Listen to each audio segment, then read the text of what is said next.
PWD का जो सर्वे है, कुछ लोग उसका विरोध वगैरह कर रहे थे, तो आज उनका एक प्रतिनिधि मंडल मिला है यहाँ आकर। हम पीडब्ल्यूडी के साथ एक बैठक कर लेंगे। मैंने उनको यही आश्वासन दिया है कि हम पीडब्ल्यूडी के साथ एक मीटिंग कर लेंगे। अगर जो वैकल्पिक उपायों को वो लोग सजेस्ट कर रहे हैं, अगर वैकल्पिक उपाय टेक्निकली फ़ीज़िबल होंगे, फाइनेंशियली फ़ीज़िबल होंगे, तो उन उपायों पर भी विभाग विचार करेगा। तो अभी इतना ही उनको आश्वासन हमने दिया है। अगले हफ्ते हम लोग पीडब्ल्यूडी के सक्षम अधिकारियों के साथ इसमें बैठक करेंगे। उसके बाद इसका एक कोई समाधान निकालने का प्रयास किया जाए। ब्लॉक वाइज भी हमने मीटिंगें करी थी, सभी प्रधानों को भी बुलाया गया था और सारे जो विभागीय अधिकारी हैं, थर्ड पार्टी एजेंसीज़ हैं, उन सबको हम लोगों ने एक पटल पर बिठाया था। जो उनके छोटे-मोटे विवाद थे या किसी प्रकार के आपसी विभागीय कोऑर्डिनेशन के इश्यूज़ थे, उनमें जो दिक्कतें आ रही थी उसका समाधान करवाने की कोशिश करी गई थी। आगे भी हम लोग इसकी समीक्षा करते रहेंगे। जेजेएम में अभी क्योंकि मानसून ख़त्म हो गया है, तो जो जिन योजनाओं में ट्रायल टेस्टिंग वगैरह कंप्लीट हो चुकी है, वहाँ रोडों को रिपेयर करने का काम अभी युद्ध स्तर पर टेकअप करा जाना है विभागों के द्वारा। उसमें जो भी धनराशि वगैरह है वो संबंधित कार्यदायी संस्थाओं को दे दी गई है।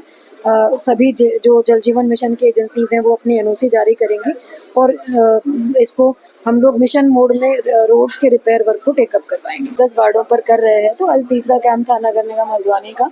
तो जो ये वार्ड नंबर 20 से लेकर 30 तक की जो समस्याएं हैं वो आज यहाँ आई हुई हैं। सभी लोगों को सुना भी है, सारे विभागीय अधिकारी यहाँ उपस्थित थे। जिन जिनकी कंप्लेंट्स, कुछ चीज़ें मौके पर ही रिजॉल्व हुई, कुछ चीज़ों को विभागीय अधिकारी परीक्षण करेंगे, उसका समाधान करेंगे। आगे भी हम लोग इस तरह के कैंप करते रहेंगे। अभी और जो है 60 वार्ड हैं, तो अभी 30 कवर हुए हैं, अभी 30 और बचे हैं, तो 3 कैंप और लगने हैं। इसके बाद फॉलो अप के लिए भी जो इसमें समस्याएं आ रही हैं, विभाग उन पर क्या कार्रवाई करें दिशा निर्देश के देने के बाद, उसके फॉलो अप के लिए भी हम लोग बैठकें भी करेंगे और जो सत्यापन है विभागों की कृत कार्रवाई का वो भी कराया जाएगा। का जो पूरा स्ट्रेच है जिसमें काफ़ी सारी विभागीय परिसंपत्तियाँ, स्टेडियम भी है, रोड है, रेलवे का भी अपना एक पोर्शन पड़ता है और ब्रिज का भी अप्रोच रोड है। ये सभी परिसंपत्तियों को नुकसान हुआ है क्योंकि इस बार जो वाटर जो फ्लो था वो 2021 में अक्टूबर में जो आपदा आई थी, लगभग उसी के आसपास जो है रहा। खतरे के निशान से काफ़ी ऊपर नदी जो है वो बह रही थी लंबे समय तक। 70,000 क्यूसेक तक भी जो परिसंपत्तियां हैं उनको कुछ नहीं हुआ। उससे ऊपर जब पानी गया तो नुकसान हुआ है।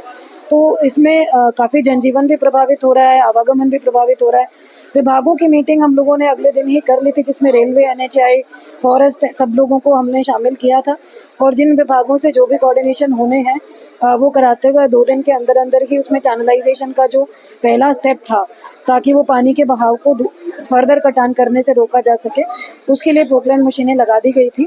और हमारा प्रयास यही है कि इसको जल्दी से जल्दी हम लोग खोल दें और आगे भी, क्योंकि स्टेडियम के प्रोटेक्शन के लिए शासन में डीपीआर ऑलरेडी सबमिटेड है, उस पर उच्च स्तरीय बैठकें भी हो चुकी हैं।